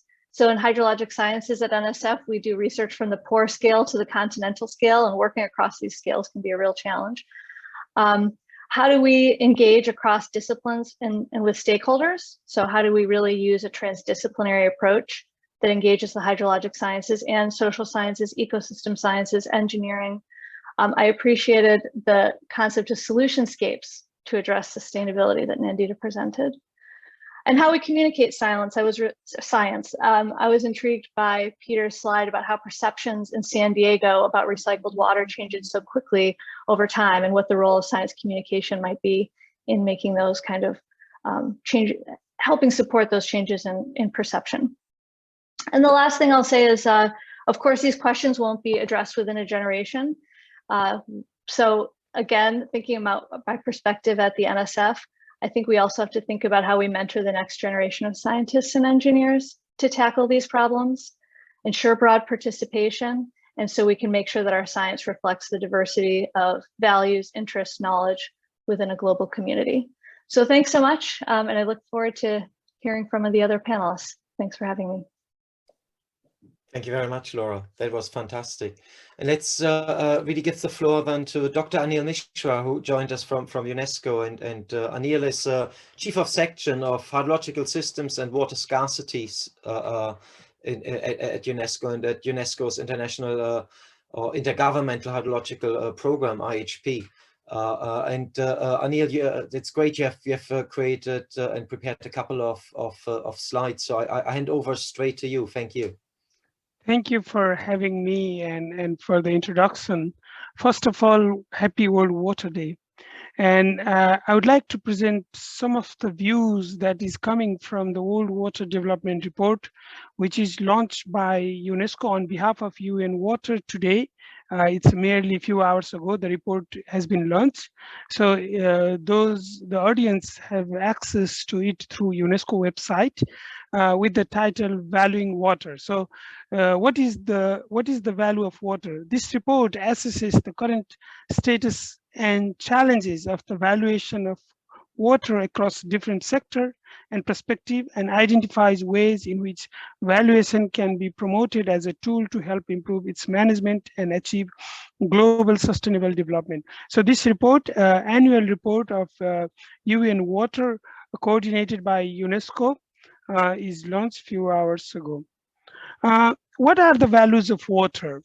And the report really highlights valuing water are typically 5 categories: valuing water sources and the ecosystem upon which they depend, valuing water infrastructure for water storage, use, reuse, or supply augmentation, valuing water services, mainly drinking water, but also sanitation and related human health aspect, valuing water as an input to production and socioeconomic activity, and finally, socio-cultural values of water, including recreational and cultural and spiritual attributes. And what are the challenges to address, to identify those values, and particularly knowledge, research, and capacity development? As a core component of knowledge building and sharing, water-related data and information are central to understanding valuing resources.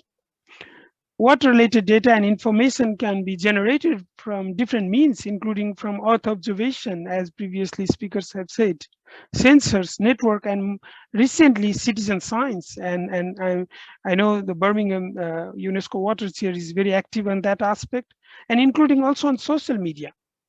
So it's very important to recognize the unique role of local and indigenous knowledge, and also in addition to mainstream scientific and academic knowledge, but also to expand the use and application of citizen science to validate the scientific aspect. And the takeaway messages from this World Water Development Report: water has multiple values. Approaches to valuing water vary wide across and even within different user and dimension and perspective. The failure to fully value water in all its different uses is considered a root cause or in a symptom of the political neglect of water and its mismanagement. Recognizing, measuring, and expressing water's multiple values and incorporating those into decision-making processes are fundamental to achieve sustainable and equitable water source management. And within the context of sustainable development goal, water has been recognized as a centrality, as I think Peter mentioned that water connects, and water is recognized as a climate connector as well, because the Sendai Framework for Disaster Risk Reduction, Paris Agreement, Africa 2063, so all relates to water. And within this context, I'm very happy to be a panelist organized by UNESCO Water Chair, which is one of the water family, UNESCO's huge water family from all over the world, which aims to advance hydrological knowledge by supporting scientific research program and building capacities. There are 32 Center of Excellences, Category 2 centers all over the world. The one, one headed by David here, we have 65 water chairs all over the world, 169 national committees, and World Water Assessment Program. We just launched World Water Development Report I mentioned about. And we are serving member states last 55 years through intergovernmental hydrological program. Basically, the program is designed by member states, and we are entering into a new phase, science for a water secure world in a changing environment, where more open science and citizen science are being recognized as a fundamental issues within the component of scientific research and innovation, bridging data and knowledge gap. And finally, UNESCO also contributes to the SDG accelerator framework. We all recognize SDG 6 is off the track. So in order to achieve those, there is a accelerator framework, and UNESCO is leading capacity development. And through its water family, like one David Hayes, water chair, we are providing contribution to member states to achieve those goals and commitments.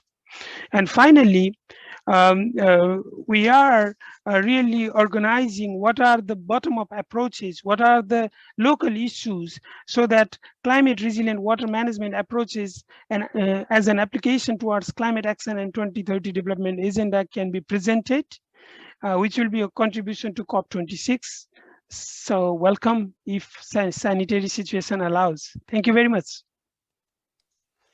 Fantastic, thank you very much, Anil, and that really brings us very nicely. I mean, several speakers have mentioned and panelists diversity and how water is perceived, and that if we want to, as Laura just said, if we want to ensure a broader participation of people in facing water challenges, we need to account for this diversity. What Isolde has done in the background since the event started and over the last couple of days already, is she has very closely had an eye on how the Mentimeter questions have been answered by a large number of people. And Isolde, if you maybe wants to start with focusing on the water values, but also the personal experiences of water risks and solution, to give us some insights into that. And we would like to use this diversity that we are seeing there to actually stimulate further discussions, and with really the panel members, including the previous speakers, and of course the wider audience. Yes, thank you, Stefan. I really liked how Doug phrased it as if aliens came to Earth, would they have any understanding of how reliant we are and how dependent we are on water from the way we manage it. So it's nice to see that life is there as the central word, that, you know, it is what sustains all life on Earth. So just before I go into any more detail, just to share and ask you to continue to share the link as far and wide as you can, because we really do want to capture values from the broadest spectrum we possibly can. So not only those of us who work with water or in the water arena, but also, you know, from the widest possible spectrum. And what we will be doing with those is we're collecting them from a number of different links that we've set up for slightly different audiences, just to sort of see what's common across the responses from different groups and what's divergent, and how we can begin to integrate those different perspectives. And as both David and Stefan have said, move from this idea of water to me to a more collective and more embracive water for all. So you will see a number of pieces coming from us around this, with input from the panelists and from the speakers, but also from everyone who participates in the surveys. So please do, if you haven't filled it in already, please do, and please do share the link with family and friends as widely as you can. So that's just one snapshot of somebody put in 1, 2, 3, 4, 5, 6, 7, 8. So I'm not sure what they meant by that, but you can see that, you know, life and life-giving and human right and, you know, livelihood and sustaining and well-being are all of the things we would expect to see in there. So I'm not going to have time to go through all of the slides, but we will share them with anyone who's interested. But what I thought was, and this picks up, apologies that some of the text is a little small, we'll share these also. This also picks up on Nandita's point that, you know, we're commonly associating water challenges with being too much or too little. But interestingly, 31% of our respondees said that too polluted is their main problem with water currently, that they're affected by unsafe water. And again, maybe reflecting on the scope of the audience who we have targeted so far, only 4% are so far saying that too inaccessible is their challenge. So again, as we collect and integrate the data from different groups, it will be really, really interesting to understand some of those differences. And then the final one I'm going to talk about, and here the text gets even smaller, so I'll read out some of it, is we asked people to rank in terms of their importance for increasing inclusivity of different values into water decision making. So these were a range of solutions that we've been thinking through as to how to make the whole water landscape more holistic and more integrated. So interestingly, and this is common across multiple groups that I've correlated, the highest ranking thing is recognizing and funding a right to clean water for all seems to come out as the highest priority in everything. Increasing transboundary cooperation came second, and then interestingly, building on many of the perspectives from today, breaking down the silos between water management functions, so irrigation, power, drinking water, etc., wastewater. So I think thinking of water as, you know, a whole life cycle seems to be an important way. The ones at the bottom flip quite a bit between the different groups. So I was pleased to see that this group had a strong focus on Indigenous knowledge as well, and integrating of Indigenous knowledge. In some of the other groups that came further down, but again, perhaps that's, you know, if they're not as scientists, I guess, when we're working in different areas, we know how invaluable that local knowledge is and how we get that into decision making. So I'll stop there, Stefan, and hand back to you to see if any of the panelists would like to comment on those initial responses. Great, thank you very much, Isolde. And isn't that interesting? And in particular, the slide before, I wouldn't have thought that having to deal with too polluted water is the one that affects most people. It would be great to get some perspectives of the panelists and speakers that we're having. And as Isolde said, this might very well be a reflection on the audience that we have reached so far with the survey, and actually might look very different. I can imagine if you're having people in much more water stressed systems where pure access to water is a much more uncertain but also much more dangerous issue, that of course there's more a shift towards what looks like the least personal concern in the outcome of our survey. But that someone of the panelists or speakers wants to start to reflect on that. What are their thoughts on water pollution basically being chosen as the most important personal water risks that people are experiencing on a personal basis?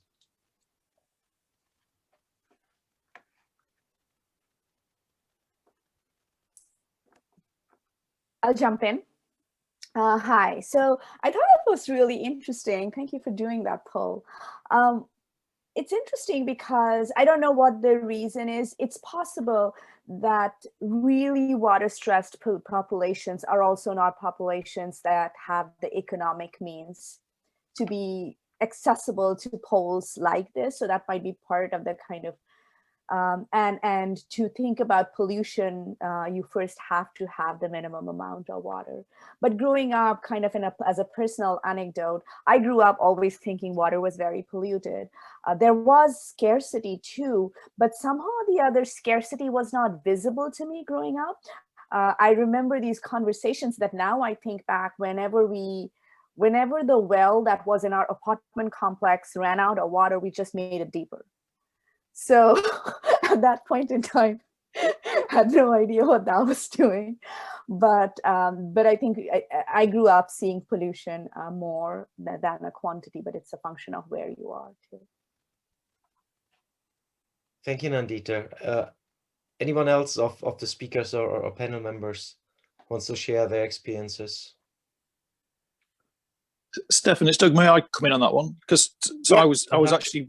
Thank you. I was really pleased to see that water quality came through as strongly as that. As you say, it may be indicative of the audience today, but also looking at those top three, they're all pretty close as well. And I think what comes across most strongly to me is actually, you know, we've got to make sure not only is there the right amount of water, not too much, not too little, but also it's of the right quality. And a number of the things that come through from my work, particularly around, for example, pollution of water by plastics, and also growing concerns around things like antimicrobial resistance, and how that might be transmitted and transferred through the water environment, I think actually, really point to, we haven't just got to worry about the quantity, we really have got to think about the quality as well.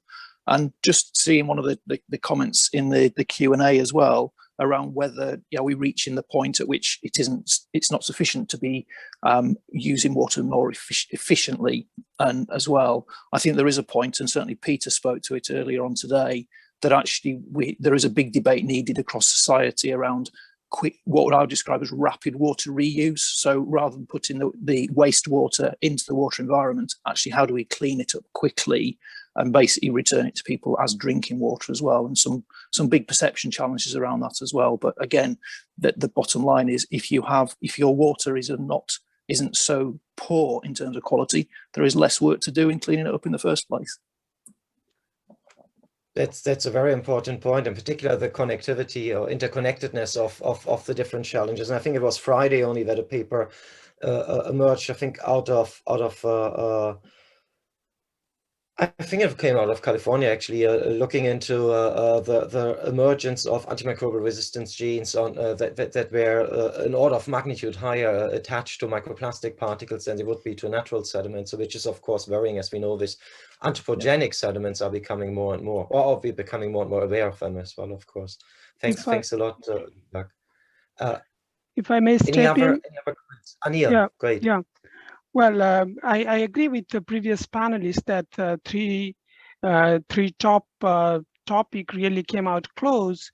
And based on my personal experience, I grew up in Kathmandu, and if you see the river now really polluted. But what really surprised me, when I grew up, we have lots of rainfall, 80% of the rainfall during monsoon season, but we have lots of prolonged dry seasons. So it's really temporal and spatial scale at the same place. If you look at water availability, in terms of water availability, it's maybe very rich country, but you still feel water scarcity in a particular period of time, or even a place where if you look at in the graph, it's not that water scarce region. So that really was my personal experience, also feeling water scarcity when I grew up, and at that time the rivers were not that polluted in Kathmandu. So I think it's very important to understand this temporal and spatial phenomena of water scarcity, even when you have in an average you have lots of water available. Thank you. No, that's great. Thank you, Anil. Any other comments on this? Yes, Sophie. Yeah, I think pollution is definitely a big thing, particularly in the UK and maybe Western world. It's something that's in the public discourse. It's discussed quite a lot, and it's a very hot topic in the media. And particularly in the last year, due to the pandemic, single-use plastics in the UK have rocketed up, and there are disposable masks kind of everywhere, littered all over the floor. So I think, again, it's kind of public's kind of lack of respect for the natural environment leading to further plastic pollution, and that's definitely an issue here in the UK. And as mentioned earlier, you can have both kind of flooding and scarcity in the same area, and it's just kind of seasonal. So I think the top three of those are particularly issues in the UK, and yeah, maybe that's evident in who has kind of completed the poll. And I'd be really interested to see the results if it was kind of done in a different area and with a different audience. That's an extremely interesting point, Sophie. And what we have not shown here, so one of the questions is, of course, about the background of the people who answer that questions, and it will be really interesting to look into the variability of answers based on the background of both geographical as well as age and gender and socioeconomic background as well. Yeah. Anyone else? Great. Before we close, and we have 5 minutes left, it would be great. We talked a lot about the challenges that we are facing, and the problems, the global problems that really we are trying to address, and that we make the public aware of with events like World Water Day, but that would maybe be great also towards the end of an event like this to finish with an optimistic outlook. It would be maybe great. We have having you all in here with your very broad and diverse backgrounds. If you could get from each of you maybe one example where you've experienced a great working solution, and might it be as small as on a personal level for dealing with water challenges, whether it's related to being affected by too much or too little water, or water pollution, or unsafe access to water. It would be great maybe to close the day with a success story, as small as it might be, from each of you, with one of your different perspectives. If there's someone who wants to start, otherwise I would just go in the direction as we're having here, as I have at least on my screen. Doug, you're top left on my screen, and I will just go clockwise here. Could you give us some perspective on that? Yeah, thanks, Stefan. And apologies if it came across as doom and gloom. It's not meant to be. I think there are some real opportunities here. So if I may, you mentioned in my introduction, I'd spent some time working as supporting the SAGE team. I think there's a huge amount that we can learn from that in terms of the power of science advice. And how we apply that into the environmental sphere as well. I think that's something we as scientists should really take a lot of heart from, and really capitalise on the opportunity. If there is any opportunity in the pandemic, I think that is the one for us. Great, thank you, Doug. Anil, could you guys give us some sense of hope from your perspective? Well, I think from the UNESCO's Intergovernmental Hydrological Program, we are, of course, promoting education, research, capacity building, and also facing lots of data-related issues. But one of the things recently that we find, particularly in remote areas, citizen science, by really attracting citizens into the scientific endeavors, and also validating the methodologies, even early warning system, through the data collected by scientists, that really not only generates information but ownership. So I think that gives some hope, because we might have some opportunity to gap the data, but also validate, and also to have ownership from the local community. Fantastic, and totally agree. Thank you, Anil. Sophie, Sustainable Water Use Birmingham, I think, is a great success already, and a positive story. But anything you want to add? Any optimistic outlook? Yeah, I think last December we hosted a webinar with David Hanna, which was brilliant, and lots of students came from the University of Birmingham. And at the end of that webinar, all the attendees kind of pledged a change that they would make in their lifestyle, or kind of, yeah, some kind of small change in their lifestyle. And altogether, it really felt really hopeful that lots of people, once they're informed of what they can do, that it will make a big difference on a collective scale. And I think today, just hearing lots of different perspectives and all the work that's been done is really hopeful as well. That sounds fantastic. Thanks a lot for that, Sophie. Laura, any hope from your end? Yeah, thanks, Stefan. I think I'm pretty optimistic. I think the comments today really highlight the need for transdisciplinary approaches, bringing together the physical sciences, the social sciences, engineering, education, stakeholder engagement, co-production of knowledge. And I see this at the National Science Foundation, that there is a shift to this kind of research going beyond, the constraints of disciplinary programs. And actually, I'm really hopeful, because the next generation of scientists, I think, are less constrained by disciplinary boundaries and do think in a transdisciplinary way. And I think that's a really exciting frontier. And I also can tell you that some of the most popular programs and most competitive programs with some of the most exciting research ideas at NSF are those programs that cross between all the different, directorates and disciplines. And so, yeah, I think there's optimism, because we're evolving in our approach to science, and some of our early career and junior scientists are leading the way. So yeah, I'm optimistic. That sounds very optimistic indeed, and gives even more emphasis on how we need to support this early career scientists in particular getting out strong out of well, the economic crisis that many of our countries are sitting in right now due to COVID, right? And yeah, thank you very much for that. Nandita, some last words from your end. Hi, Stefan. So I'll tell you a small story of that is related to kind of the front and back end of the wetland work. So the wetland work was prompted by this discussion quite some time back when I was a professor at the University of Iowa, where I was talking to somebody at the Nature Conservancy, and he asked me, well, I have money to restore. We have money in our organization for some wetland restoration. What wetlands should be restored for water quality in Iowa? And I realized at that time that I really had no idea to give any words of wisdom. I mean, I know wetlands do this, but which ones should we restore? And that's kind of that question has propelled me in the path of thinking about wetlands at the landscape scale. And in the very recent past, Ducks came over and had a conversation with us. So Ducks also has funds for wetland restoration, and it restores wetlands. And they came and talked to us and says, well, we normally restore wetlands in a more random way, or sometimes we do take into account duck habitat, but that's our only criteria. We would also like to think about water quality. Can you help us figure out wetland restoration to be able to do that? So I think coming back to that, I think there is appetite to think about restoration in a more targeted way, using the funds we have effectively. I think to me, that is a really positive thing in terms of transitions, like Peter Gleick was talking about, freshwater transitions to achieve some of that.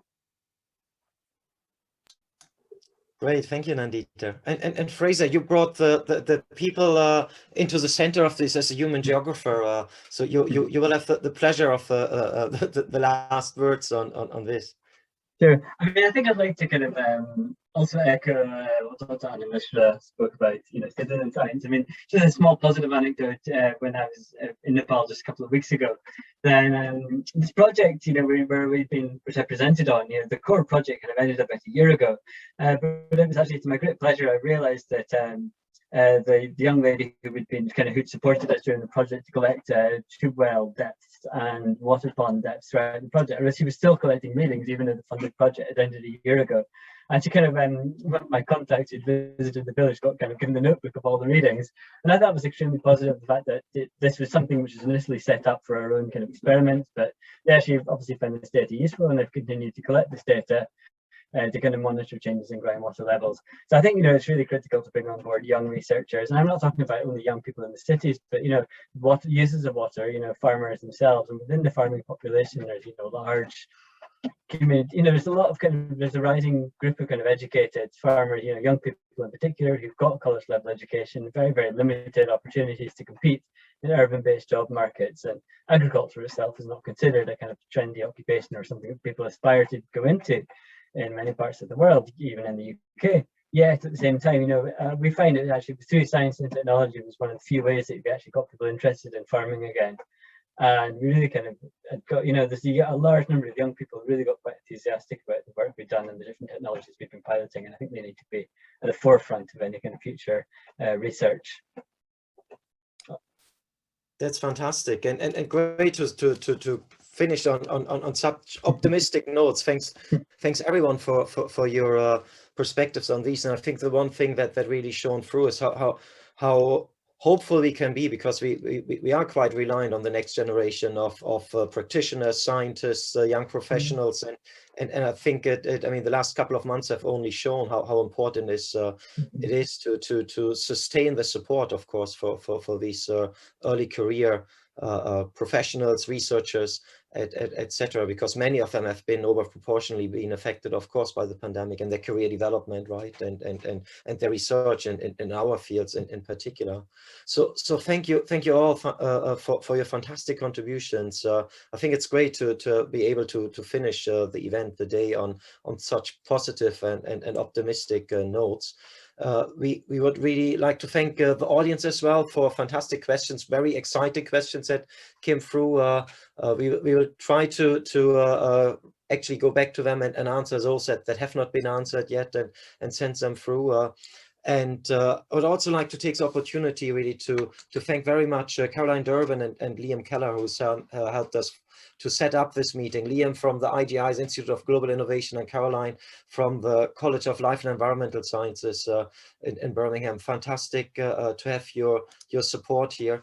And just before we finish, if you think we are at the end, we are at the end of today, but I hope you can all see my screen. We are actually out for a whole week of exciting events, and we are continuing tomorrow with another speaker, Professor Laurent Pfister from the Luxembourg Institute of Science and Technology, who's going to talk about the rivers are alive, on the potential of living organisms as hydrological archives and tracers. And those of you who know Laurent know about the work that he has been doing with his colleagues on diatoms as tracers, in particular terrestrial diatoms as tracers in catchment hydrology for a long time. We are very happy to have Krista Keller, Professor Krista Keller on Wednesday, who's going to talk about pathways of water through urban landscapes, building on a career that has been focusing intensively on water quality issues, thermal stress in urban rivers. And on Thursday, we are very happy to host Professor Chelsea Rockman from the University of Toronto in Canada, who's going to talk about microplastics in our watersheds and of the sources of microplastics, their effects and local solutions. And we touched a tiny bit on this emerging contaminants in our discussion today. And then finally on Friday, in the final event of our series for this week, we are very happy to launch the UNESCO Unitwin network on ecological interfaces, together with colleagues from around the world, in particular through the IIT Rocky, who are and the National Institute of Hydrology, who are partnering in this, University of Western Australia and University of Lyon, and many more colleagues of the University of Birmingham working in the water area, and hopefully many other water-affine people from the global community.